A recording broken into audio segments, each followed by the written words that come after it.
It's a challenge to try and have the finished pot look like it was born rather than produced. It has a different feeling, and it's not always possible. It probably does depend a little bit about the mood I'm in at the time, but when you can get a piece out of the kiln and it just looks like it was meant to be, it doesn't look contrived or deliberate or anything. It just is an essence unto itself, with its own personality, hopefully without ego or too much ego in it. It's meant to be unpretentious. That's the way I like it.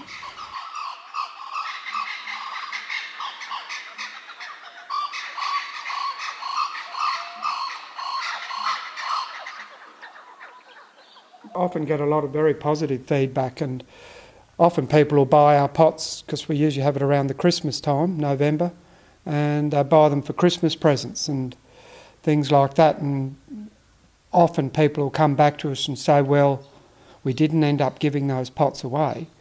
We had to keep them. And so they come back and buy more. And that's just the way it seems to go, which is nice to get that feedback, because most of the year you're sitting in a shed making pots and you won't see people from one week to the next. So sometimes you question yourself and you think, oh, am I improving, or this isn't good enough? And then when you have the big sale on, you just get swamped with compliments, and people are overwhelmed with the variety and everything about the pots. And that keeps you going strong well into the next year. Needs all the air bubbles out. Air bubbles in kilns mean explosions. It's nice to be your own boss and have your own hours, even though I probably work harder than a normal 9 to 5 Monday to Friday job. It's not like a job, or it's not like going to work. I can wander in and out of the pottery shed any time I like, and generally I'm in there fiddling around or just trying to move my work along so that it doesn't stay the same. Constant challenge, and you never get to the end. I don't think I'd ever say I've made it, because there's always room for improvement, and a lot of improvement. The ideas that I have, I probably need 5 lifetimes just to do what I've got, sketches and ideas that I've got written down now. And as the years go on, I keep adding to that. So there's plenty of scope for variation and development. Catherine's a great buyer of my pots. I usually have a sale with my mum once a year, and we might have 400 or 500 pots in that sale, and over one weekend usually about 90% sell. So it's a big crowd. It's a bit like a stock take sale in a big hardware store, or like a Myer or something like that. And it's a bit of a rush, but we're well supported by the Katherine people. We have people that have seen the pots from interstate, and they'll fly in from different states. Sometimes they get minibus down from Darwin to come to our exhibition/sale.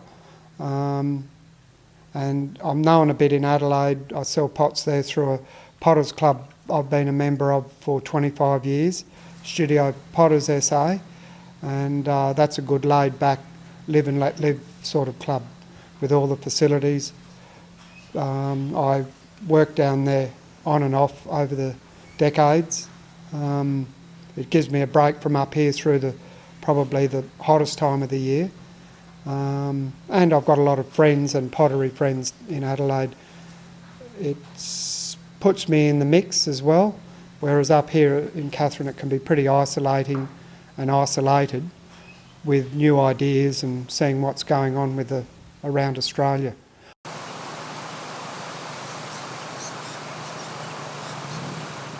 Well, I work very closely with nature. We're in the middle of the bush on the Katherine riverbank, or in it a little bit, and the wallabies around, and our old lean-to that we've potted in for years and decades. The leaves blowing off the trees, the rain comes in, snakes and wallabies and birds, dust when the whirly-whirlies go through in the build-up season, and the heat under the hot tin roof.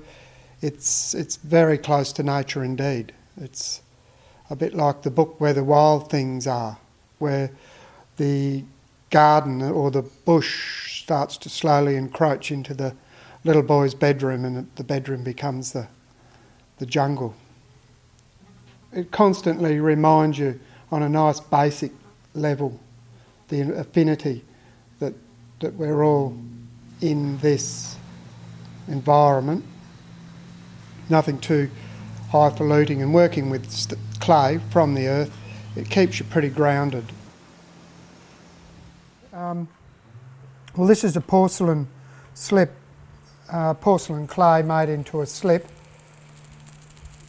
and it blankets out the terracotta colour so that I can put my pattern on there, go through this to the terracotta, and then when I glaze it, the glaze will come out a bright turquoise where the white porcelain slip is, and where the terracotta is, it comes out a chocolate brown, which should tie in with the colour of this part and that part down here, because that I'll add what they call terrasigillata to it.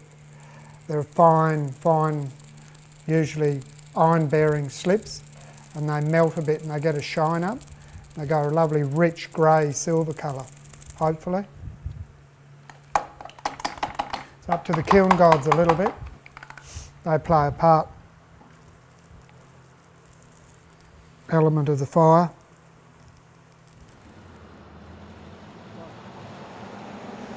As the years go on, you keep it, your eye catches things, whether it's a pot on TV or in a magazine, or sometimes it's just a shadow at the right light hitting something, and it might be two things that look like they're one. You think, oh, that'd make a nice form, a nice pot. And you never copy, you interpret it and change it and hopefully create something in your own style. But definitely in nature there's so many different things that are so beautiful that can be interpreted into clay without direct copying. But it's nice to try and encapsulate in a pot something reflected from the beauty of nature. We were pretty well left to our own devices as children, 4 boys. Obviously, Mum preferred us out and away from the house because very boisterous and noisy and always on the go. Dad was often away droving. He was a drover for quite a few years, droving cattle, and definitely an energetic, lively childhood. We weren't brought up with too many philosophies from our parents. It was basically manners, do as you're told, respect your elders, and that was about it. There was very little else, any other demands. Come when you were told to come, because out in the bush sometimes that could be a life and death situation, whether there's a snake or a fire or a wild buffalo or anything. When Mum or Dad said jump, we jumped. Done. It's a bit like an Omar Khayyam, one of his verses, he said, "The moving finger writes, and having writ moves on. Nor all a piety nor wit shall lure it back to cancel even half a line of it."